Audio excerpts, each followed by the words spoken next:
Oke, kita akan membahas penyusunan RUK atau rencana usulan kegiatan. Jadi untuk penyusunan rencana usulan kegiatan atau RUK itu kolomnya terdiri dari 13 kolom sesuai PMK 44 tahun 2016 tentang manajemen puskesmas. Kolom pertama ada nomor, upaya kesehatan, kegiatan, tujuan, sasaran, target sasaran, penanggung jawab. Kebutuhan sumber daya itu isinya atau manusia, metode, material, material itu bahan-bahan, mesin itu alat.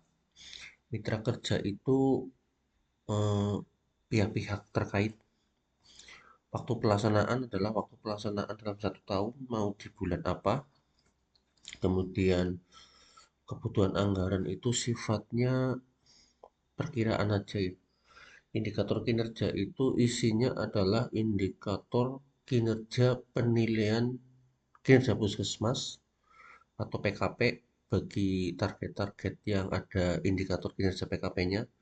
Sumber pembiayaan itu sumber dana, isinya bisa dari POK, dari BLUT, bisa dari APBD ataupun APBN. Kemudian untuk penyusunan RUK, mungkin teman-teman sekalian untuk penyusunan RUK itu apa?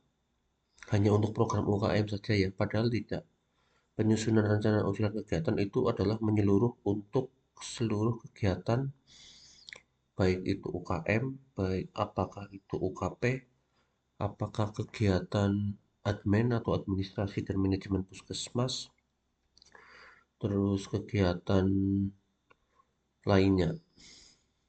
Jadi saya akan menguraikan penyusunan rencana usulan kegiatan secara lengkap dari seluruh anggaran yang ada dibagi tiap program semuanya.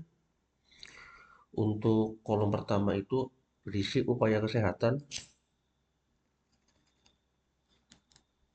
Upaya kesehatan itu diisi program ya. Program. Program itu yang ada di puskesmas. Baik itu UKM, UKM pengembangan, terus mutu puskesmas, UKP, dan lain-lain. Kita akan membahas yang pertama tentang RUK POK dulu. Jadi RUK POK itu kalau dari Promkes atau promosi kesehatan, yang pertama upaya kesehatannya itu Promkes. Kegiatannya yang pertama itu contohnya penyuluhan kesehatan dalam gedung. Tujuannya meningkatkan pengetahuan pengunjung tentang kesehatan, sasarannya pengunjung puskesmas, target sasaran 24 kali per tahun, penanggung jawab PJ Promkes. Kemudian untuk kebutuhan sumber daya, mesin misalnya sound system, kemudian bahan-bahannya mungkin form evaluasi,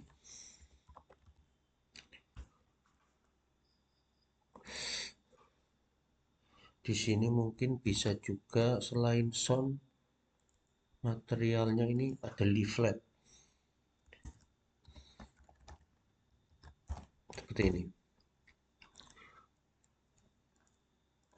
Mitra kerjanya programmer atau tenaga kesehatan, waktu pelaksanaan Januari sampai Desember. Kebutuhan anggaran mungkin tidak ada karena sound sudah ada ya. Paling ini eh, untuk leaflet mungkin dianggarkan perkiraan aja 2 juta. Seperti ini. Indikator kinerjanya terlaksana 100% sumber pembiayaan dari POK. Kemudian yang berikutnya ini survei pengkajian PLBS rumah tangga. Tujuannya ini sasaran. Ya ini yang beda di indikator kinerja. Ini untuk indikator kinerja itu kita eh, me, apa, menuliskan indikator yang ada di penilaian kinerja puskesmas.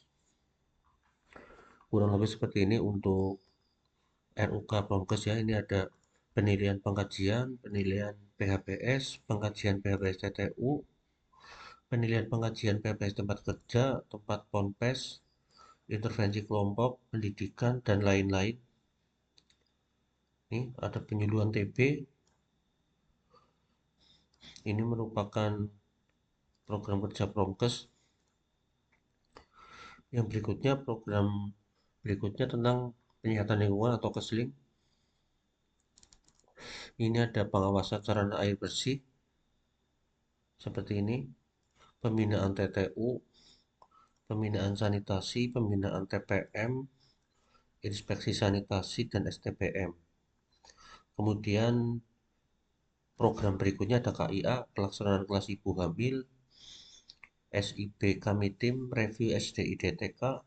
Ini seperti ini ya. Seperti ini nanti dilengkapi dengan kebutuhan peralatannya. Kemudian ada UKS, ada KRR, KB, contohnya ini pendataan pus. Kemudian gizi, ini sosialisasi program You Can See. Nah, ini indikator yang ada di PKP, capaian ASI eksklusif. Kemudian P2, operasi timbang, penyuluhan kelompok, TPG, dan rumah ASI. Kemudian P2 diare ini ada pembinaan kasus diare, refreshing balita, refreshing pneumonia. Untuk kusta contohnya ini school survey. Untuk TB ada PMT penderita TB, HIV AIDS, kemudian DBD, terus ini SE penyuluhan waspada DBD, ada imunisasi, kemudian PTM ada kunjungan penderita HT, pembinaan pospindu. Jadi untuk kolom kegiatan itu diisi kegiatan ya, bukan diisi belanja atau barang. Kemudian ini ada perkesmas, kunjungan keluarga sehat, kunjungan keluarga rawan, kemudian kesehatan jiwa, pelatihan kader jiwa, posyandu jiwa, dan seterusnya. UKPM, penyuluhan kesehatan gigi di posyandu, penyuluhan pemeriksaan gigi di PAUD, kemudian HATRA atau eh, pengobatan tradisional itu ada pendataan, pembinaan pemilik HATRA, kemudian ada kesorga, pengukuran jamaah haji, pengukuran kebugaran, pembinaan klub olahraga, kesehatan kerja, dan manajemen puskesmas. Ini ada Lokmin bulanan, Lokmin Linsek, honorarium kapus, pengiriman laporan box, pengadaan belangko survei, intervensi KK yang belum mempunyai JKN. Di atas adalah RUK yang dari anggaran POK. Kemudian untuk RUK yang berikutnya yaitu yang dari anggaran BLUD. Jadi untuk kegiatan-kegiatan yang tidak tercover di anggaran POK bisa dimasukkan di anggaran BLUD. Contohnya ini yang jarang ada contohnya ini ya. RUK kegiatan administrasi dan manajemen. Ini ada lokakarya mini puskesmas, konsultasi pelaporan dinas, rapat koordinasi Linsek, LTK, penggandaan laporan, bimbingan pustu, dan lain-lain nih. Ada kepegawaian, persuratan, penerimaan, pengeluaran, pengurus barang. Seperti ini. Ini kegiatan administrasi dan manajemen. Kemudian tentunya ada upaya kesehatan Promkes. Ini ada PHPS, penyuluhan PHPS, pengaktifan desa siaga, promosi. Ini kemudian kesehatan lingkungan ada pemeriksaan rumah sehat, sanitasi SAB, sanitasi TPM, pelatihan CTS. Ini P2P yang tadi nggak kegiatannya yang nggak masuk di apa POK, anggarannya di sini dimasukkan PLUD seperti ini. Kesehatan ibu seperti ini, penjaringan Bumil Resti, kunjungan NIFAS, ANC, PNC, ANC terpadu atau terintegrasi, kemudian pertemuan PDCA dan lain-lain. Nih seperti ini. Upaya KP ini pendataan PUS, pelayanan KP pada sektor baru, pelayanan KP massal, dan pencatatan pelaporan. Kemudian gizi atau program gizi ini ada refreshing kader posyandu, pelatihan kader, pelacakan gizi buruk, pemberian PMT penyuluhan, bumilkek, teknis kader, status gizi, MPASI, dan seterusnya. Kemudian UKM pengembangan kesehatan lansia dan pembinaan posyandu lansia, senam resiko tinggi, penyuluhan kesehatan lansia, pencatatan pelaporan. Kemudian upaya pengembangan UKGS, ini ada penjaringan anak sekolah, pembinaan dokter kecil, refreshing guru, pencatatan dan pelaporan. Kemudian pengembangan Sakabakti Husada dan pembinaan Sakabakti, ada pencatatan pelaporan. Pengembangan Kesdrat, penyuluhan pengobatan dan pencatatan pelaporan. Kemudian upaya pengembangan Perkesmas, ini ada peningkatan kemampuan perawat, pengumpulan data sasaran, home care, pengadaan family folder. Terus ini yang jarang jarang jarang ada contohnya ya yang ini. Itu rawat jalan. Contohnya RUK-nya itu loket pendaftaran melaksanakan pendaftaran puskesmas, sasarannya pengunjung, targetnya 100%. PJ-nya rekam medis, kebutuhannya 2 loket, kebutuhan manusia 2 loket dan 2 RM, materialnya alat tulis kantor dan family folder, terus anggaran 10 juta dan eh, target kinerjanya 100% pengunjung terdaftar, sumber biayaan BUD. Kemudian ini ada RUK untuk pengobatan umum, pengobatan gigi, seperti ini kurang lebih rinciannya, pengobatan KIA, pemeriksaan kir kesehatan, rujukan pasien, kefarmasian, gudang obat, pengobatan TB, laboratorium, ronsen. Kemudian RUK rawat inap ini ada perawatan rawat inap, contohnya nih beli bed pasien, rekam medis. Di UGD juga nih memberikan pelayanan UGD, materialnya Alkes kurang lebih ini 150 juta ini untuk pembiayaan apa pembelian barang-barang alat kesehatan, ada rujukan, pencatatan dan pelaporan. Kemudian ada Ponet RUK-nya seperti ini. Nih, terus pelayanan K3 seperti ini.